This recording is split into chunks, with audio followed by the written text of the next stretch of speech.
The crisis of credit, visualized. What is the credit crisis?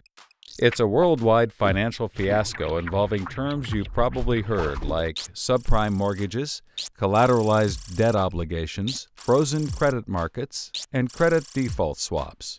Who's affected? Everyone. How did it happen? Here's how.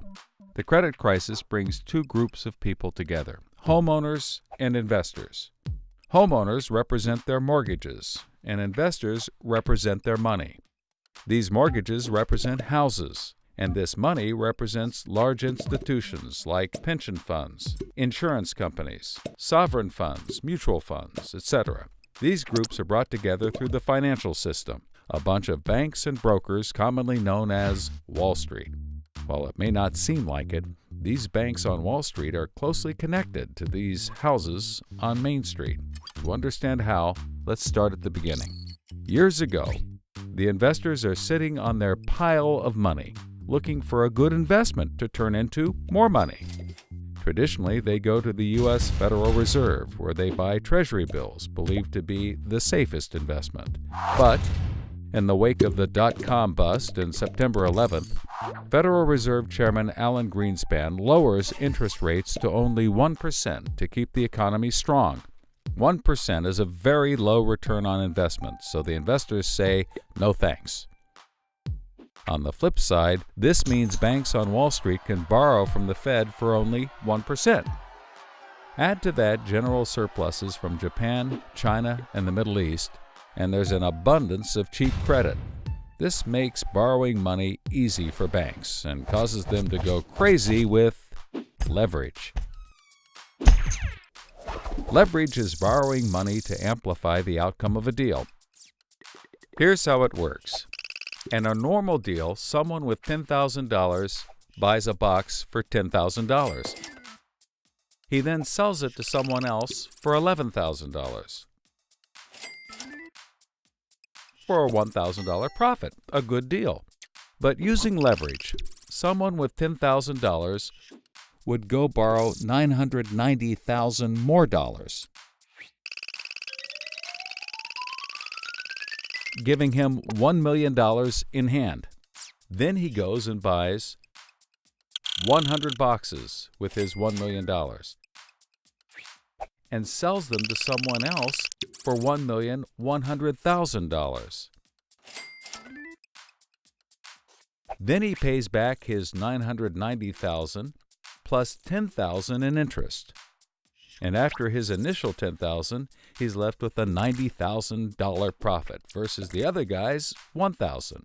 Leverage turns good deals into great deals. This is a major way banks make their money.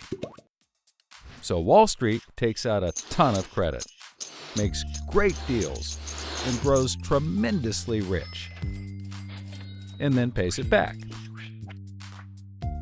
The investors see this and want a piece of the action, and this gives Wall Street an idea. They can connect the investors to the homeowners through mortgages. Here's how it works. A family wants a house, so they save for a down payment and contact a mortgage broker. The mortgage broker connects the family to a lender who gives them a mortgage. The broker makes a nice commission. The family buys a house and becomes homeowners. This is great for them because housing prices have been rising practically forever. Everything works out nicely. One day, the lender gets a call from an investment banker who wants to buy the mortgage. The lender sells it to him for a very nice fee. The investment banker then borrows millions of dollars and buys thousands more mortgages and puts them into a nice little box. This means that every month he gets the payments from the homeowners of all the mortgages in the box.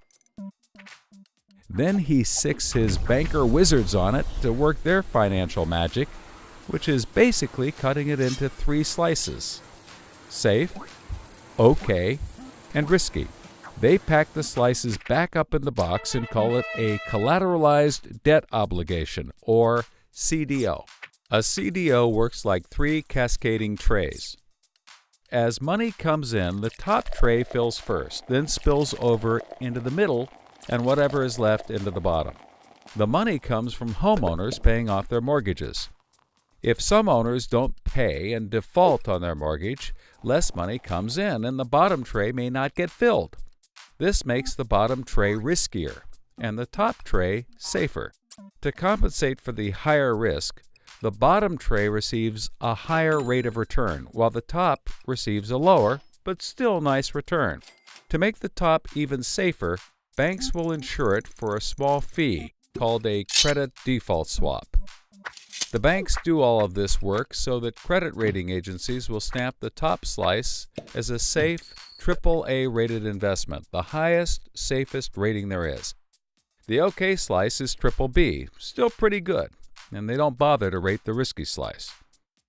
Because of the AAA rating, the investment banker can sell the safe slice to the investors who only want safe investments. He sells the OK slice to other bankers, and the risky slices to hedge funds and other risk takers. The investment banker makes millions. He then repays his loans.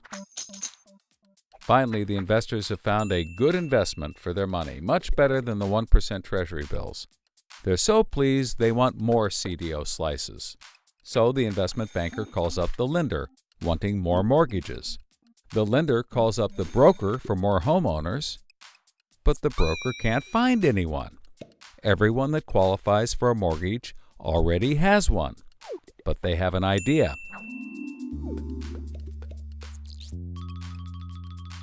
When homeowners default on their mortgage, the lender gets the house, and houses are always increasing in value. Since they're covered if the homeowners default, lenders can start adding risk to new mortgages, not requiring down payments, no proof of income, no documents at all. And that's exactly what they did. So instead of lending to responsible homeowners, called prime mortgages, they started to get some that were, well, less responsible. These are subprime mortgages. This is the turning point. So, just like always, the mortgage broker connects the family with a lender and a mortgage, making his commission. The family buys a big house. The lender sells the mortgage to the investment banker, who turns it into a CDO and sells slices to the investors and others. This actually works out nicely for everyone and makes them all rich. No one was worried because as soon as they sold the mortgage to the next guy, it was his problem. If the homeowners were to default, they didn't care.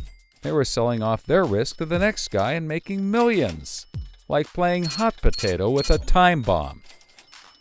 Not surprisingly, the homeowners default on their mortgage, which at this moment is owned by the banker. This means he forecloses and one of his monthly payments turns into a house.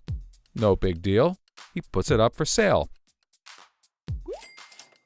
But more and more of his monthly payments turn into houses. Now there are so many houses for sale on the market, creating more supply than there is demand, and housing prices aren't rising anymore. In fact, they plummet. This creates an interesting problem for homeowners still paying their mortgages.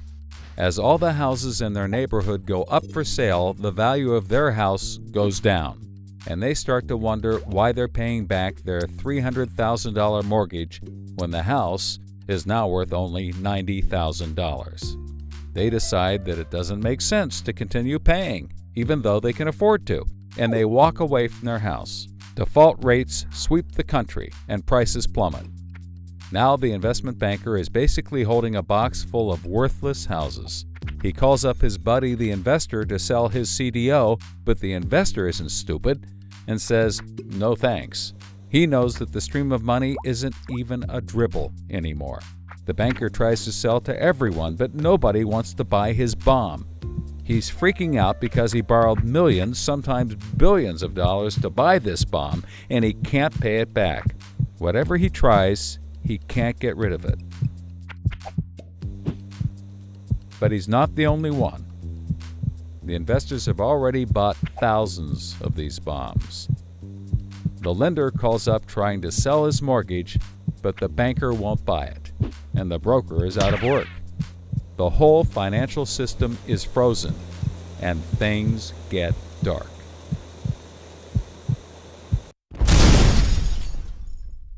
Everybody starts going bankrupt. But that's not all. The investor calls up the homeowner and tells him that his investments are worthless. And you can begin to see how the crisis flows in a cycle. Welcome to the crisis of credit.